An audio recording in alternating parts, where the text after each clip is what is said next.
Bisa. Oke, kita mulai aja kalau gitu ya. Assalamualaikum warahmatullahi wabarakatuh. Terima kasih Pak Hasan yang sudah berkenan untuk join meeting hari ini.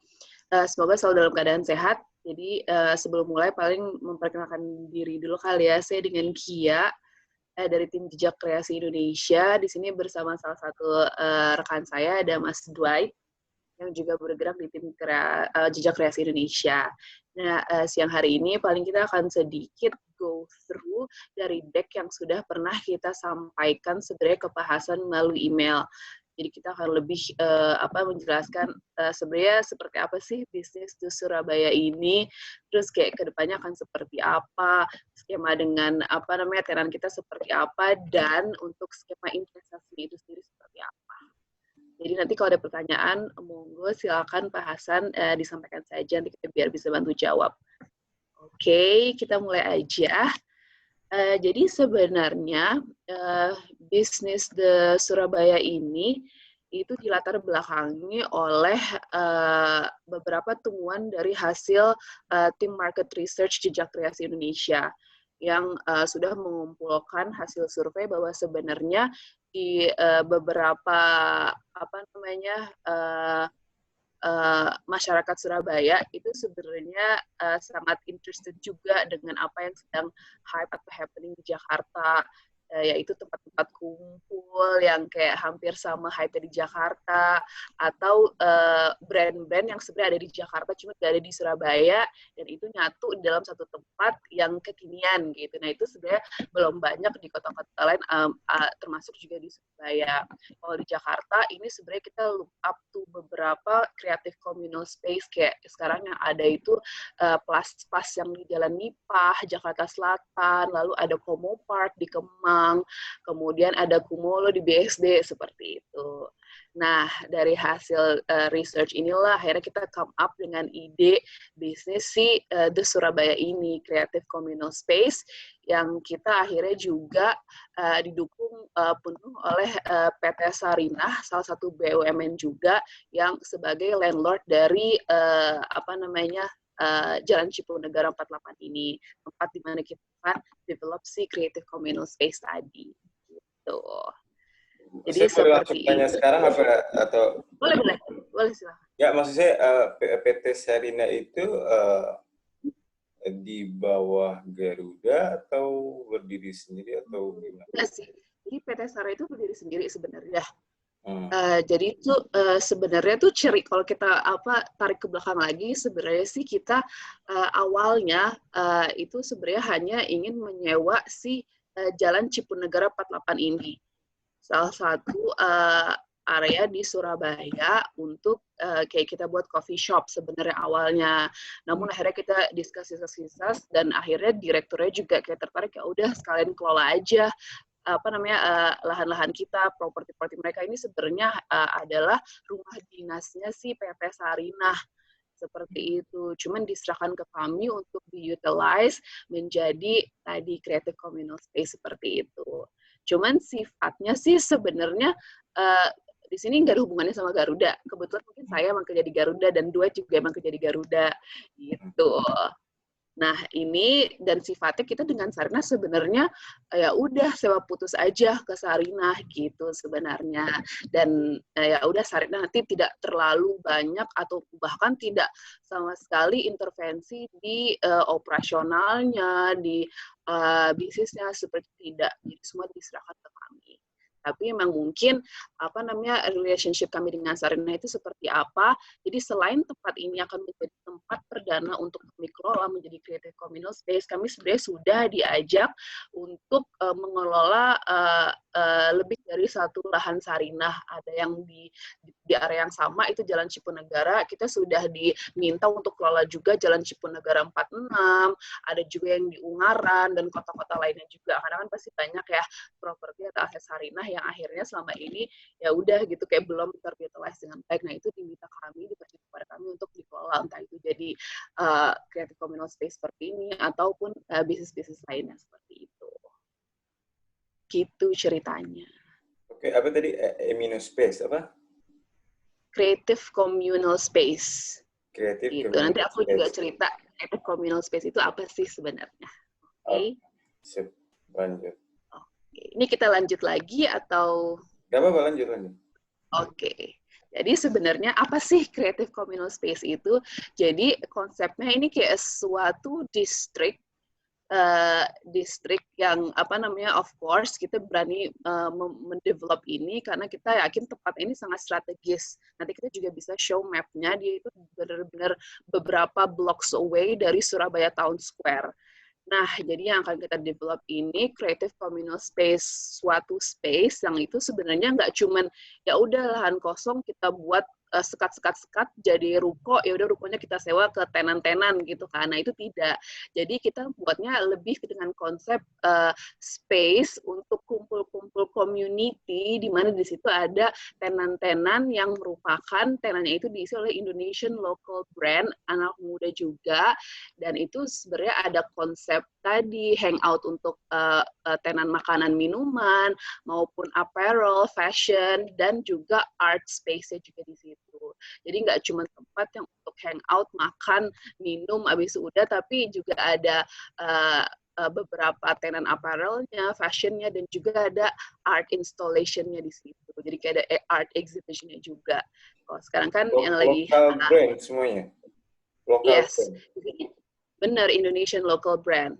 Jadi kenapa kita juga apa namanya focusing on Indonesian local brand, karena satu tujuan kita sebenarnya untuk membantu si Indonesian local brand ini untuk tetap survive di era pandemik. Itu satu. Kedua, karena kita juga dapat titipan gitu ya dari Sarinah, karena Sarinah juga PT BUMN. Nah, mereka juga meminta ya udah harusnya kita juga bisa membantulah UMKM Indonesia itu sendiri gitu. Jadi kita align juga sama si Sarinah dan kita juga punya visi misi tadi untuk membantu Indonesian local brand gitu. Jadi enggak, kalau mau gampang sih sebenarnya ya udah kita punya space, kita tinggal sewa gitu ya kayak ke KFC atau McDonald. Nah, tapi sebenarnya kita nggak pakai konsep seperti itu. Kita lebih fokus untuk membantu si Indonesian local brand itu tetap tumbuh di era pandemik ini. Nah, mungkin yang berbeda adalah si Indonesian local brand ini mungkin mereka tuh sebenarnya baru present, baru ada eksis di Jakarta atau di mana atau di Bandung. Nah, ini yang kita bawa untuk tadi coba akhirnya buka di Surabaya, karena sebenarnya market Surabaya itu juga menanti-nantikan brand-brand ini, dan itu brand-brandnya cukup hype dan cukup inilah. Kalau di Jakarta sendiri itu kayak yang mau beli si brand-brand tersebut itu kayak sampai harus ngantri-ngantri gitu-gitu. Jadi kayak kenapa nggak expand marketnya, kita juga sebenarnya membantu si brand-brand tersebut untuk expand ke market Surabaya gitu. Nah, jadi sebenarnya konsep creative communal space seperti itu. Jadi kayak a compound for creative gitu sih sebenarnya Pak Hasan. Gitu. Nah, selain itu juga di apa namanya space ini juga kita sebenarnya membuka sekali kolaborasi dengan beberapa pihak eksternal juga. Jadi kita apa konsepnya lebih enggak ke yang ya udah apa namanya transactional aja, tapi lebih ke kolaboratif juga, baik dengan para brand-brand itu sendiri yang akan menjadi tenan di space kita maupun ke pihak-pihak yang mungkin punya social cost seperti itu. Nanti kita sampai kemikirin gimana caranya apa nanti guest-guest yang datang ke space tersebut, customer-customer itu akhirnya punya experience tersendiri. Ya mereka datang bukan cuma untuk makan, hahaha, ngobrol, tapi juga bisa contribute ke social cause, seperti kayak udah ada beberapa yang kayak udah interested mau join sama kita, kayak dari apa namanya NGO yang mereka khusus fokus untuk mendaur ulang tekstil seperti itu. Jadi for any excess apa namanya tekstil atau apa, kita akan siapkan kayak drop box-nya, jadi itu yang akan nanti kita daur ulang, kita apakan, nah seperti itu. Pokoknya yang seperti itulah apa namanya kos-kos atau aim kita yang mau kita ciptakan ambience-nya di Surabaya ini nanti gitu. Belum lagi juga nanti kita pasti, karena kita juga seperti tadi aku bilang, kita nggak hanya ya udah punya space yang semata-mata kita sewain habis itu putus gitu aja ke tenan-tenan, itu enggak juga. Kita justru yang akan kelola terus si space ini dan bertanggung jawab untuk maintain crowd-nya, untuk makanya di sini juga ada thematic event yang akan kita siapin. Jadi kita space ini juga akan tadi bahkan kita berpikiran untuk pas launching kita undang influencer seperti itu untuk tadi bertanggung jawab supaya si tenant-tenant brand itu juga happy karena ya udah kita sama-sama tanggung jawab bahwa nanti bagus loh crowd-nya, kita bisa sustain loh gitu, nggak cuma kayak rame di awal pas pembukaan tapi kayak sepanjang tahun gitu kan, bahkan project kita selama 3 tahunan. Nah itu di situ kita kayak responsible juga untuk keep up, kita buat event apa nih bulan ini, bulan depan gitu. Jadi nah itu kita nanti tim kreatif kita juga yang akan sampai memikirkan hal itu. Jadi kita di sini Jejak Kreasi udah punya tim kreatifnya sendiri yang akan mengkonsepin ini semua, dan kita punya tim arsiteknya juga yang sekarang udah jalan sebenarnya untuk mulai pembangunan dan renovasi seperti itu. Dan di sini ada kayak tim bisnisnya saya, Mas Dwight dan lain-lain. Gitu.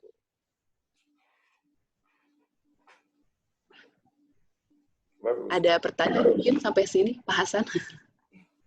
Enggak sih, belum. Maksudnya ya, apa ya, maksudnya jadi apa istilahnya kayak yang happening semua lah, maksudnya kayak. Betul, Ya. yes. Lagi happening banget lah di kalangan anak muda dan kaum milenial di Indonesia seperti itu. Bagus, Nah, kita sebenarnya juga kenapa sangat confident sama apa namanya bisnis ini. Jadi pas pertama kali kita present konsep ini ke tenant, ke beberapa investor, mereka sangat interested banget. Kenapa? Karena bisa dibilang kita itu juga nggak terlambat amat dalam konsep bisnis seperti ini. Kayak tadi yang saya bilang mungkin udah ada beberapa konsep yang serupa seperti di Jakarta, tapi bisa dihitung jari lah. Apalagi di Surabaya kita masih terbilang the first one mungkin gitu ya dengan bisnis tema seperti ini. Jadi kayak apa nah hype-nya tuh lagi masih ongoing banget seperti itu, lagi happening banget lah gitu. Jadi kalau ini line graph kayak seperti ini tuh lagi kayak naik-naiknya gitu. Gitu. Nah, ini adalah layout-nya sebenarnya dari si space yang lagi di first project ini, yang di Jalan Cipunegara 48 ini. Jadi secara luasan itu luas tanahnya sekitar 600 meter square dengan luas bangunan 400 meter square, yang nanti akan kita sulap menjadi seperti ini. Apa namanya, akan ada tenant-tenant seperti yang tadi saya bilang, ada yang food tenant, food and beverage tenant, ada yang apa namanya fashion tenant dan lain-lain gitu.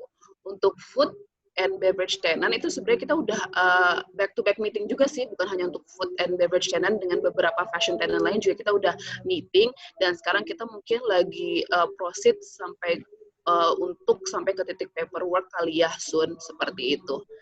Jadi kayak justru banyak yang bilang, oke, kita mau go nih karena kita emang lagi expand di Surabaya. Jadi kayak kita sangat optimis ya in January Februari space ini udah bisa terpenuhi sih sebenarnya gitu. Jadi kita tim bisnis juga lagi benar-benar mengkurasi tenan-tenan mana nih yang mau kita okein, karena saking banyaknya tenan yang interest, akhirnya kan kita yang pengen harus mengkurasi ya, selecting, filtering, karena kita jangan sampai itu ada yang satu brand itu kayak inilah kayak akhirnya merugikan brand lain atau gimana seperti itu. Kalau bisa tuh semua kayak udah selevel dan justru saling support gitu. Jadi wah ada brand A nih, kebetulan brand A itu sangat supporting banget ke brand B, dan karena semua brand itu ada di situ, justru itu yang bisa jadi salah satu unggulan si tempat ini. Gitu. Kalau indoor communal area apa? Jadi sebenarnya malam aja ya. Iya, jadi sebenarnya kita tuh benar. Jadi apa namanya space ini tuh kita nggak melulu pokoknya setiap meter square-nya mau kita bisnisin, kita sewain jadi duit gitu, nggak juga. Kenapa? Karena kita tuh pikir di era pandemi gini kan orang juga sebenarnya concern sama apa space yang luas seperti itu kan ya. Makanya kita tetap maintain atau keep yang namanya adanya outdoor communal area. Nah, outdoor communal area ini yang tadi bisa dipakai untuk mingling, untuk apa namanya pokoknya socializing deh, communal area si tamu-tamu kita nanti, pendatang-pendatang nanti. Nah, selain itu, kita juga ada indoor communal area. Ini mungkin yang bisa dijadiin common space untuk si pendatang kita, either nanti ditaruh meja atau kursi untuk makan, atau kayak ada art installation kita di situ, karena kan tadi kita juga pengen ada a touch of art exhibition yang pengen kita pamerkan gitu ya, baik, dan itu konsepnya juga pengen kita renew either monthly atau 3 bulanan atau 6 bulan, biar orang juga kayak nggak bosen juga gitu datang ke situ, ya udah itu lagi gitu, konsep itu enggak. Nah itu mungkin bagaimana kita akan men-utilize si indoor communal area sama outdoor communal area juga. Nanti juga di belakang ada beberapa referensi image seperti apa sih mau kita sulap si indoor sama outdoor communal area ini. Gitu. Ada pertanyaan lagi mungkin? Lanjut. Mungkin nambahin sedikit, Mbak. Oke. Silakan Mas Dwight. Ya, jadi itu kan mungkin yang ditampilkan di layout itu hanya perkiraan saat ini aja, karena sebenarnya kita juga menyesuaikan sama request-request dari tenan, karena sambil berjalannya waktu, beberapa tenan juga memang ada special request ke kita, misal dari sisi minimum requirements untuk space mereka. Jadi ada satu tenan yang misalnya mereka bilang, oke, kita willing to join kalau misalnya kita bisa dapat 30 meter square, nah kayak gitu. Jadi sekarang kita sedang bilang sama Mbak Kia, mengkurasi. Jadi kita menghubungkan antara tenan dan juga tim arsitek kita supaya kita bisa dapat tetap flow yang asik, flow yang oke, brand yang bisa masuk juga tidak kebanyakan dan tidak kesedikitan. Jadi pas porsinya, dan juga semua brand juga bisa terakomodir lah keinginannya. Jadi gitu. Jadi nanti mungkin dengan berjalannya seiring berjalannya waktu, kita juga pasti akan update ke semua pihak, baik kreatif, arsitek, dan juga investors, posisi tenan sekarang itu seperti apa, siapa aja yang join, yang sudah deal, kemudian posisinya seperti apa, dan apakah dia akan merubah banyak layout kita atau enggak, seperti itu. Oke, apa yang saya mau tanya, yang kayak gini di Jakarta udah ada gitu? Udah sih. Di Jakarta ada beberapa, cuman memang agak sedikit beda-beda ya konsepnya satu sama yang lain. Kayak misalnya yang Pelaspas Jalan Nipah itu hampir mirip juga. Ada juga kayak misalnya M-Block, cuman M-Block agak beda sedikit. M-Block itu dia pakai rumahnya Peruri, company Peruri. Nah itu, tapi sistemnya dia lebih blok-blok gitu. Jadi dia tidak dalam satu space rumah yang sama, tapi dia kayak per pintu masing-masing. Nah, itu ada juga. Jadi, memang trennya di Jakarta lagi hype untuk collaborative space gitu. Jadi, instead of satu brand dia menyewa satu tempat dan dia memikul cost yang besar untuk bayar sewa dan lain sebagainya, sekarang sistemnya lebih banyak mereka kolaborasi untuk sewa satu tempat, seperti itu sebenarnya. Jadi, cost-nya ditanggung bersama. Jadi kayak di kita ini, karena kita juga aim-nya adalah membantu local brand, kita juga udah sampaikan nih ke beberapa brand bahwa ada loh possibility kalau misalnya mereka mau sewa satu space, let's say mereka butuh 30 meter square, tapi mereka mau masuk kayak 5 atau 6 brand apparel. Kemudian mereka mau patungan untuk biaya sewanya, it's possible gitu. Jadi kita pengen empower mereka supaya mereka juga tetap bisa expand di saat yang lagi kurang oke, kondisi ekonomi dunia juga nggak oke. Nah, tapi mereka tetap bisa expand bisnisnya, kita kasih banyak kemudahan. Nah, seperti itu sebenarnya konsepnya kita. Jadi ada konsep pengen membantu brand-brand itu juga. Jadi sangat-sangat fleksibel lah, kita bisa discuss untuk baik dari sisi luasan, kemudian mood, dan sampai ke apakah ini boleh nggak sih disewa patungan gitu-gitu, kita membuka opsi untuk itu. Walaupun at the end pasti filternya tetap ada di kita, siapa brand yang masuk, kemudian apakah nanti itu jadi saturated atau enggak, itu semua kita yang akan kontrol supaya nggak tiba-tiba di satu space kecil ada 8 brand baju tumpuk-tumpukan jadi satu, itu kan juga nggak oke. Jadi tetap filter akhirnya di kita. Oke. Maksudnya yang di Jakarta di bawah Jejak Kreasi Indonesia juga berarti ya? Kebetulan ini our first project untuk yang Jejak Kreasi Indonesia. Tapi sebenarnya kita juga memang satu circle berteman dengan beberapa pengembang yang ada di Jakarta. Misalnya Mas Handoko yang megang Blok. Kemudian tim kreatif kita ini juga yang megang adalah yang megang tempat-tempat yang ada di Jakarta yang sudah hype itu gitu. Jadi kebetulan kalau untuk Jejak Kreasi Indonesia sendiri, ini our first project, karena kita baru membentuk entitas hukum baru, tapi kita sebelumnya sudah pernah bekerja sama dengan pengembang-pengembang yang mengembangkan Creative Commons Space di Jakarta, kayak gitu. Oke, lanjut. Oke, thank you Mas Dwight. Pak Hasan, kita lanjut. Nah, sekarang paling kita akan discuss terhadap investment scheme-nya. Mungkin yang di deck yang udah saya sampaikan via email ke Pak Hasan itu hanya menampilkan ini saja. Jadi ini sebenarnya main konsepnya. Jadi nanti si investor-investor ini paling tadi kan memberikan nominal amount of investment itu bisa dimulai dari 300 juta, 500 juta, seperti itu. Nah, nanti in 1 year, itu kita akan mengembalikan si investment value tersebut, dan every month sepanjang tahun itu, kita juga akan memberikan tadi gain dari si investment-nya, berapa persen, up to 8.5% untuk 1 tahun, seperti itu. Jadi, 8.5% each month berarti? 8.5 dari keseluruhan investment, betul. Jadi seperti ini, contoh.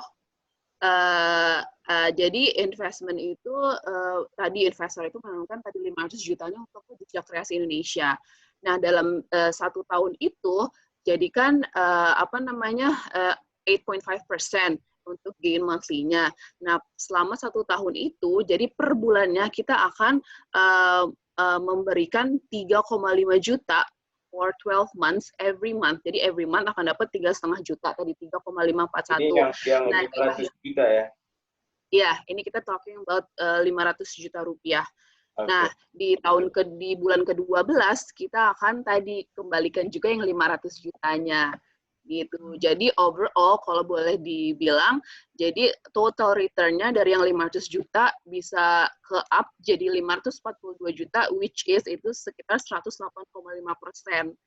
Nah, kenapa di sini ada yang 2 tahun, 3 tahun, sebenarnya kan dari kita juga akan kita sesuaikan ya dengan operational sama kayak financial condition-nya si Jejak Kreasi Indonesia ini. Jadi seandainya di tahun pertama itu kita akhirnya belum bisa mengembalikan si 500 jutanya ini, si investor justru mendapatkan advantage di mana di bulan ke-13 dia akan ke up gain-nya bukan jadi 8,5% tapi jadi 10% yang tadi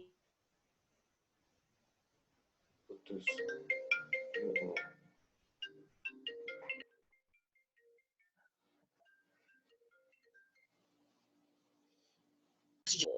Jadi contoh kita akhirnya dari yang 500 juta itu gimana?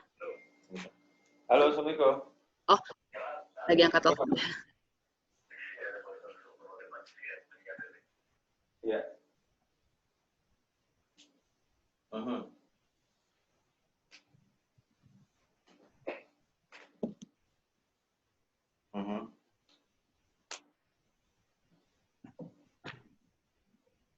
Oke, siap. Bisa. Enggak. Oke, siap. Iya, Pak. Oke. Sorry. Yes, aman. Ini kita harus buat. Jadi, kita lanjut lagi. Oh gitu. Iya, biar. Oke, jadi kalau misalnya di tahun keduanya tidak bisa kembali 500 jutanya, tahun kedua akan naik persenannya menjadi 10%. Betul. Jadi ini maksudnya, tapi ini nggak harus full bullet, harus 1 tahun, 2 tahun, 3 tahun, nggak harus nunggu 20. Kalau di tahun pertama emang kita akhirnya belum bisa mengembalikan itu, bukan berarti ya udah mau nggak mau akan pasti balik di tahun kedua atau di bulan ke-24 itu enggak. Jadi bisa aja nanti di bulan ke-15 itu kita akhirnya udah bisa balikin nih 500 juta. Jadi di 12 bulan pertama itu akan dapat yang 8,5% tadi, which is gain-nya per bulan 3,5 juta. Nah, di bulan 13, 14, 15 itu dapat yang 10%, kita akan berikan 4,1 juta. Nah, habis itu udah karena bulan ke-15 kita bisa balikin, ya udah berarti kayak it's the end to the scheme, kita balikin 500 jutanya, di mana dari 15 bulan tersebut, 12 lah kita kembaliin di rate 8,5%, yaitu 3,5, 3 bulan berikutnya, karena itu merupakan responsibility kita gitu, ya udah, mau nggak mau kita akan naikin menjadi 10%, dapat 4,1 di 3 bulan berikutnya, seperti itu. Oke. Jadi di sini kita juga pengen mensecure sama bertanggung jawab, ya udah kita akan balikan sesuai rate di kita starting di tahun pertama, tapi kalau tahun kedua enggak, ya udah kita pengennya juga ini tidak merugikan si investor, ya udah kita akhirnya increase ke 10%, dan ini akhirnya bisa jadi guarantee si pihak investor gitu.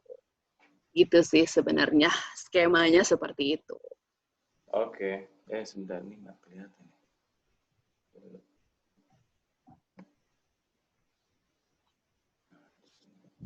Begitupun juga sebenarnya yang 300 juta. Tapi yang 300 juta ini sebenarnya karena a lower investment value, ya tentunya di situ investment rate-nya juga agak sedikit lebih kecil. Yang tadinya start with 8.5, di sini kita start with 8%. Gitu. Oke. Dan jadinya mungkin menambahkan sedikit untuk yang year 2 sama year 3 itu jadinya kita lebih ke arah menjaga dan jadi seperti klausul manajemen resiko dari kita. Betul. Dan juga untuk secure untuk para investor gitu. Jadi bahwa kita meyakinkan para investor bahwa sebenarnya kita fokus tetap pada year 1. Kita akan mengusahakan segimana maksimalnya supaya bisa mengembalikan pada 1 tahun pertama sebenarnya. Cuman ketika itu kan pasti akan muncul pertanyaan, gimana kalau misalnya uang kami tidak kembali di bulan ke-12 misalnya seperti itu. That's why kita memberikan klausul untuk year 2 dan year 3. Dan nanti juga pasti akan amit-amit ya, walaupun nanti kita juga pasti harus tetap prepare kalau misalnya let's say buruk tidak bisa mengembalikan dalam tahun ketiga, itu juga nanti akan ada klausul-klausul tambahan yang akan kita terapkan di perjanjian kerjasamanya. Yes, tapi untuk manajemen resiko dari kita sebenarnya itulah kenapa kita keluarkan untuk year 2 dan year 3-nya. Tapi padahal fokus kita sebenarnya, dan kita sebenarnya sih optimis bisa ngembaliin pada year 1 gitu. Oke, betul sih, memang kalau kayak gini kan maksudnya harus ada istilahnya kayak year 1, year 2, year 3, oke. Terus kalau in case misalnya, ya maksudnya terjadi hal-hal yang tidak diinginkan seperti itu, terus dengan backup plan juga. Iya, gimana gitu ke depannya gitu, misalnya in case gitu ya, namanya segala sesuatu investasi itu nggak akan selalu mulus, pastinya sih mungkin ada. Ya maksudnya seenggaknya kan kita jadi tahu gitu, maksudnya plan A, plan B-nya apa gitu. Yes. Misalnya terjadi hal-hal yang tidak diinginkan gitu misalnya gitu. Oke, jadi sebenarnya saya bantu jawab kali ya Mbak Maki ya. Sebenarnya untuk resiko-resiko tentu pasti kita ini kita bisa bilang mungkin keadaan kahar ya dalam perjalanan investasi ini. Jadi kalau misalnya untuk resiko-resiko yang memang mungkin terjadi dan bisa memberhentikan bisnis kita, itu pertama kita sudah backup dari insurance semua. Jadi untuk berjalannya semua bisnis ini kita backup by insurance. Ini kita kalau misalnya kita bicara tentang kemungkinan terjadi sesuatu yang bisa membuat bisnis ini terhenti, misalnya seperti itu ya. Itu jawabannya adalah kita backup semuanya by insurance. Tapi kalau misalnya pertanyaannya adalah kalau misalnya ini uangnya ini nggak tidak seperti yang kita forecastkan, tidak bisa kembali dan lain sebagainya. Nah, karena fokus project kita kan sebenarnya ini baru 3 tahun pertama, dan ini mungkin sangat possible untuk diperpanjang. Cuman memang dengan pihak landlord adalah 3 tahunan seperti itu. Nah, nanti di klausul PKS pasti akan kita backup untuk plan B-nya apabila di ujung tahun ketiga ya berarti ya tidak ada uang tersebut tidak bisa dikembalikan, maka pihak Jejak Kreasi Indonesia harus melakukan A, B, C, D, E, F, G, dan ada time frame-nya juga untuk misalnya lama pengembalian dan denda dan lain sebagainya. Itu akan ada kita tuangkan di PKS-nya. Jadi semuanya pasti akan, karena itu nanti kan kita juga ada etos hukumnya dan lain sebagainya, kita juga dari legal juga, semuanya pasti akan kita tuangkan sehingga nantinya akan ada apa ya, supaya para investornya juga yakin dan juga secure, nggak sembarangan ngasih duit kemudian tidak ada jaminan apabila nanti terjadi sesuatu uang mereka hilang seperti itu. Nah itu juga emang kita mengerti posisi itu, kita juga bermain investasi juga di beberapa sektor, jadinya pasti akan kita backup di PKS-nya. Nanti mungkin kita bisa share kali ya untuk detailnya lebih lanjut di by email atau seperti apa gitu, supaya bisa dibaca nanti after year 3 itu seperti apa nanti treatment-nya. Oke, berarti maksudnya ya pastinya lengkap lah dengan segala entitas hukumnya dan itunya. Yes. Itu juga kita bisa share nanti mungkin di email juga ke Pak Hasan terkait legalitas kami juga sebagai PT Jejak Kreasi Indonesia. Mungkin akan dijadikan sebagai referensi atau apa konsiderasi teman-teman investor, potential investor di Pak Hasan juga. Gitu. Oke. Ini berarti cukupkah untuk investment scheme-nya? Ya mungkin cukup sih, sampai saat ini cukup. Oke. Nah, sebenarnya paling tambahan terkait investment scheme ini, kenapa kita juga akhirnya beberapa investor udah deal dan tertarik banget untuk support business project ini, karena bisa dibilang memang kita ini low risk dan high return sebenarnya kalau boleh dibandingkan dengan beberapa investasi-investasi lain kayak deposito bank, ori, suku. Nah itu kita bisa dibilang rate-nya emang jauh lebih tinggi daripada form of investment yang lainnya yang ada. Gitu. Kenapa kita bisa confident ya, karena ya tadi background bisnis ini tuh seperti apa lagi happening, dan antusiasnya itu kayak tinggi sekali dari beberapa pihak terkait seperti itu. Jadi itulah salah satu alasan kenapa kita juga sepede itu kayak ngajak teman-teman investor untuk join and support this business. Oke. Nah, ini sebenarnya plan lebih detail lagi terkait si space ini yang di Cipunegara 48 yang merupakan proyek perdana dari si tim Jejak Kreasi Indonesia ini yang di Surabaya. Jadi sebenarnya ini existing condition-nya yang tadi rumah dinas PT Sarinah yang akan kita sulap nanti seperti ini. Jadi ini akan beberapa referensi image dari tim kreatif dan arsitek kami yang terus lagi digodok gitu bersama, karena nanti kita juga pasti akan sesuaiin mood-nya, konsepnya dengan tenan-tenan juga. Ini adalah gambaran rencana fasad depannya itu akan kita sulap seperti apa.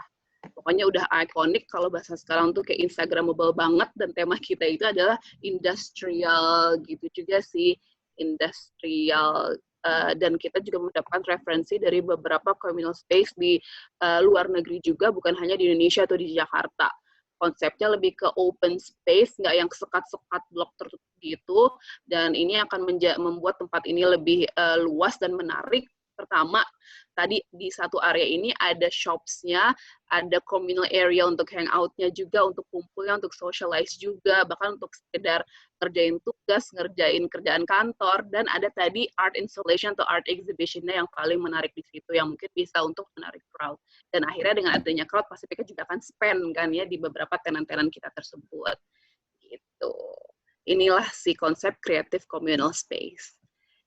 Gitu. Dan untuk outdoor-nya juga seperti itu. Jadi kita mengusung juga outdoor areanya juga. Ini yang juga salah satu kita tonjolkan, apalagi di area pandemik seperti ini, orang kan lebih willing to spend more time di outdoor area ya.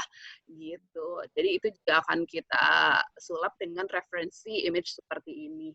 Jadi kayak ada bisa ada tempat makannya juga, tempat hangoutnya juga, ataupun sekedar Instagramable area-nya juga gitu, kalau boleh dibilang. Jadi nggak cuman polos gitu aja, nggak menarik, tapi kita akan buat every corner itu semenarik mungkin.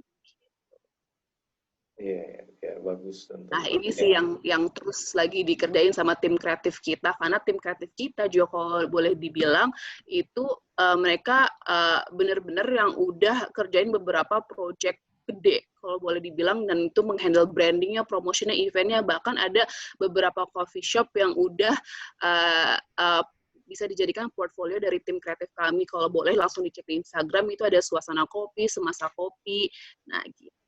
Sama tadi kita yang juga satu circle sama kayak teman-teman yang udah ngedevelop sih yang tadi creative communal space yang ada di Jakarta juga kayak di M Block Space, Plus dan Como Park seperti itu.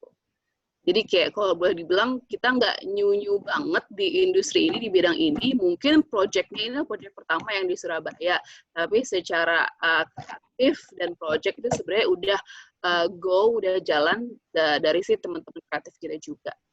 Jadi kita bahkan sampai willing to spend so much on research and development sama on kreatif supaya maksimal gitu sih, nggak nanggung gitu. Jadi akhirnya nanti juga nggak puas si tenan kami, dan akhirnya kalau tenan nggak puas kan akhirnya ngaruh juga ke sales atau trafficnya, karena kan ujung-ujungnya sebenarnya kan uang lagi ya. Maksudnya kalau rame tapi akhirnya nggak besar gitu kan, salesnya ya for what for. Nah sehingga nanti in the long run semuanya happy, dan of course investors juga happy gitu sih.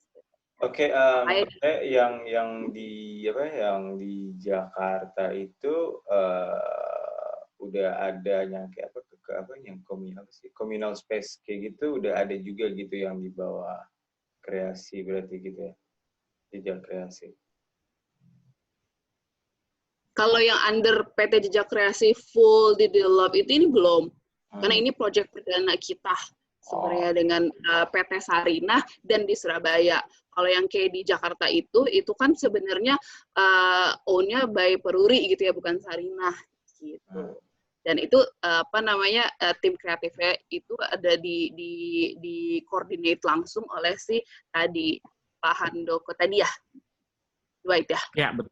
Handoko. Jadi kita juga sebenarnya sharing knowledge sama dia juga sih sebenarnya banyak, karena bangunannya yang di Jakarta, M Block dan kita juga sempat melihat juga dan sempat tim kreatif kita join untuk sama-sama bangun dari building kayak digital medianya, kemudian digital advertising, digital marketingnya, tim kreatif kita juga yang ngerjakan gitu. Jadi sama. Kebetulan kemarin juga si yang lead project-nya, the man behind M Block ini juga kemarin main ke Surabaya, juga meeting sama tim kita di Surabaya, dan kasih juga memang sharing dan lain sebagainya terkait sama tempat kita yang baru ini. Jadi memang kita karena masih satu circle di Jakarta, jadi kita sering ngerjain bareng banyak project. Cuman kalau yang under PT Jejak Kreasi, karena kita juga sebenarnya legalitas hukumnya baru jadi di akhir tahun ini. Jadi kita memang baru bikin new company, dan ini our first project. Dan kebetulan di 2021 kita akan pegang 2 atau 3 project lagi dari Sarinah, 2 atau 3 tempat berbeda yang ongoing nanti di 2021. Yes. Gitu. Bahkan menambahkan juga karena saking satu circle-nya, justru tenan-tenan yang udah ada di Creative Communal Space yang ada di Jakarta ini, mereka yang udah willing kayak oke, kita juga mau try buka di Surabaya gitu, karena udah setrust itu dan se-circle itu. Jadi tadi tenan-tenan yang udah ada di Jakarta tersebut kayak Bakmi Demi, kayak Food Lab, mereka yang kayak udah willing tuh oke, kita juga mau buka di Surabaya ini. Karena ya kalau boleh dibilang more or less konsepnya fisik-fisiknya hampir sama, dan ini juga lagi happening, dan ya udah circle-nya juga sebenarnya itu aja gitu ya. Jadi kayak ada trust ini juga, baik itu dari pihak kreatifnya, lead project-nya. Benar. Gitu. Untuk progres tenan, nanti kita juga paling bisa update ke Pak Hasan, tenan-tenan apa aja sih yang udah meeting sama kita, yang udah proceed to paperwork, gitu. Itu nanti kita akan update, kita juga akan update investor yang udah assign sama kita itu apa, dan apa, soalnya kan kita juga ini yang bertanggung jawab ya, untuk si bisnis ini, untuk update ke seluruh pihak yang terkait. Dan satu lagi, kenapa sebenarnya baik itu pihak investor atau pihak tenan itu sangat willing to join this hype ya, karena tadi kita juga let's say we can say that we are the first creative company in Surabaya, dan kita juga sangat selektif dalam mengkurasi tenan-tenan mana nih akhirnya yang boleh mengisi si space itu, karena itu justru hal yang paling crucial untuk menentukan nanti forecast kita ke depannya seperti apa, crowd yang akan dibawa seperti apa, gitu kan. Dan nanti kita juga akan mengusung konsep one flow. Jadi, one entrance door and one exit door. Tujuannya apa? Agar setiap pendatang itu punya experience keseluruhan dari tempat itu. Jadi, nggak cuma area depan aja yang penuh, atau justru area belakang aja yang ramai, itu tidak. Jadi, mereka harus mengexperience dimulai dari awal fashionnya, kemudian art exhibition-nya, sampai akhirnya nanti mereka ke food and beverage tenan, dan akhirnya ke outdoor communal spaces seperti itu. Jadi kita sampai mikirin konsep sedetail itu, karena tadi tujuannya biar semua pihak happy, baik si tenan, karena ujung-ujungnya kita pengen ada sales dari si tenan-tenan tersebut, gitu. Dan tentunya karena ini creative communal space, jadi kita saling kolaboratif, di mana pasti marketingnya itu akan dari seluruh brand yang ada di situ, gitu kan, nggak hanya satu aja, baik itu lewat social media, Instagram, Twitter, Facebook, jadi itu bisa mengangkat semua brand, akhirnya meramaikan si tempat ini, keuntungannya itu. Jadi kayak kita sangat pede, nggak takut sepi gitu ya tadi, karena sebenarnya semua brand akan memarketingkan tempat ini, dan kita pun juga sebagai Jakras Indonesia, karena kita akan memanage langsung, itu juga akan kita kerjakan terus dari sisi building the brand-nya, maintain marketing-nya, buat tematik event-nya gitu, untuk supaya tadi menarik crowd terus dan memaintain si crowd tersebut, gitu ceritanya. Oke, cukup Gitu sih. menarik. Iya, jadi enaknya sebenarnya di situ nggak yang udah pasif di sini, jadi kita nggak pasif dalam mengelola si The Surabaya ini.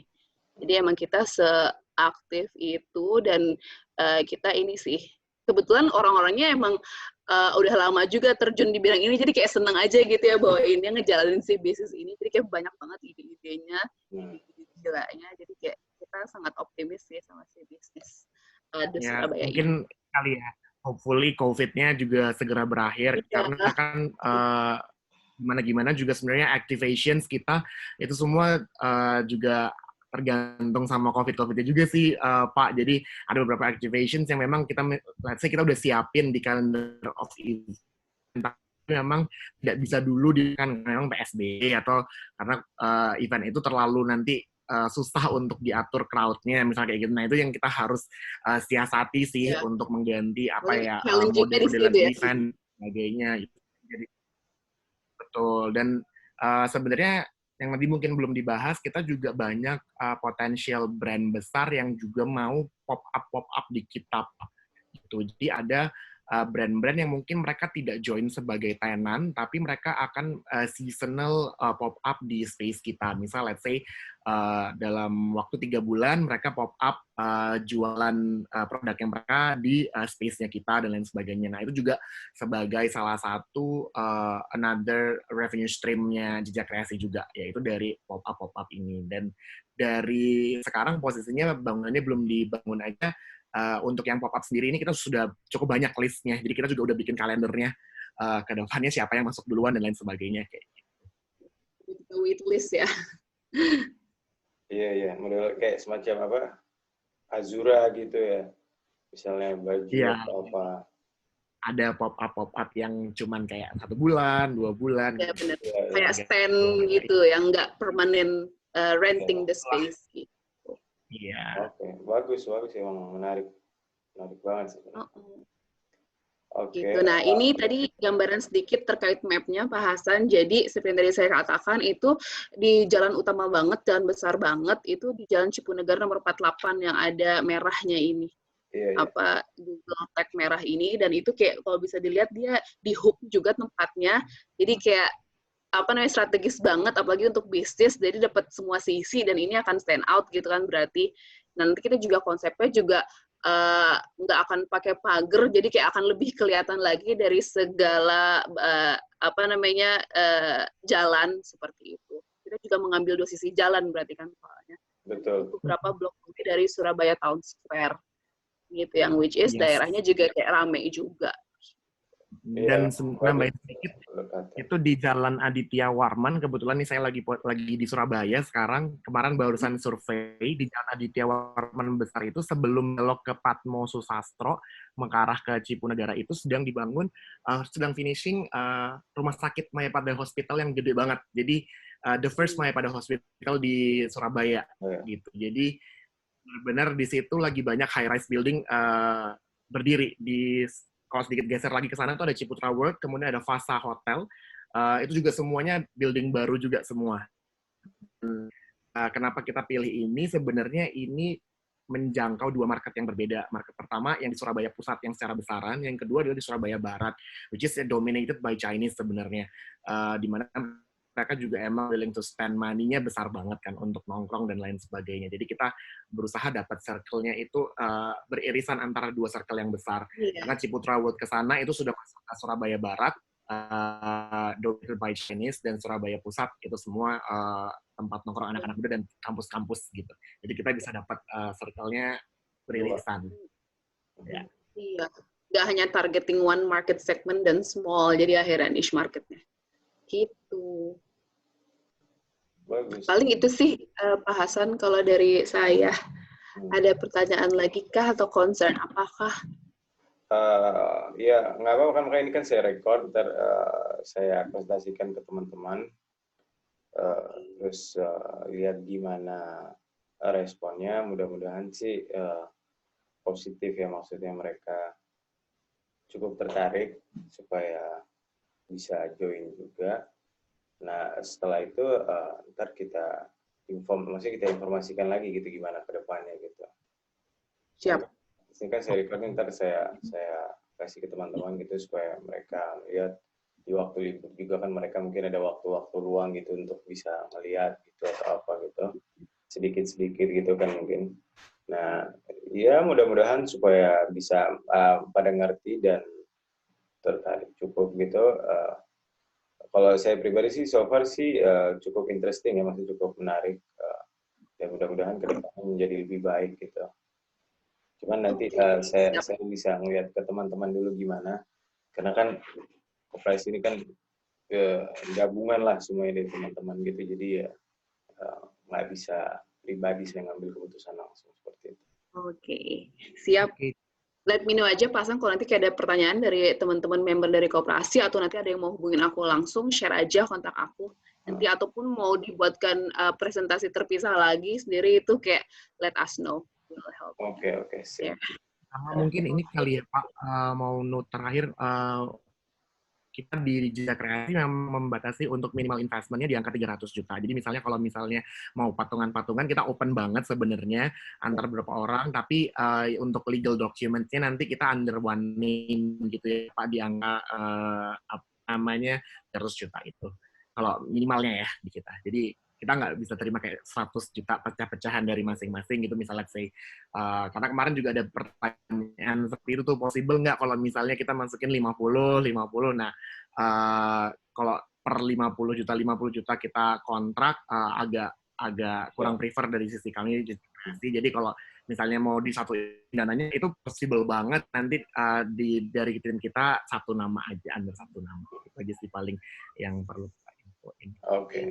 Terima kasih banyak. Oke. Tapi kalau maksimalnya itu bisa dibicarakan, maksimal investment. Oke. Gitu aja sih, paling dari saya cukup. Kalau udah paling sekian dari saya. Thank you ya Pak Hasan ya. Sama-sama. Nanti saya share materi yang hari ini juga kali ya, soalnya kan ini yang lebih lengkapnya. Ada kayak portfolio dari si tim kreatif kami, sama ada yang tadi investment scheme secara detailnya. Oke. Jadi akan saya kirim email melampirkan yang tadi, sama tadi mungkin ya dokumen legalitas if you need it, kalau necessary. Nggak apa-apa, boleh. Oke. Thank you so much. Paling kalau dari saya itu aja. Sehat selalu, jaga kesehatan. Terima kasih. Assalamualaikum warahmatullahi wabarakatuh.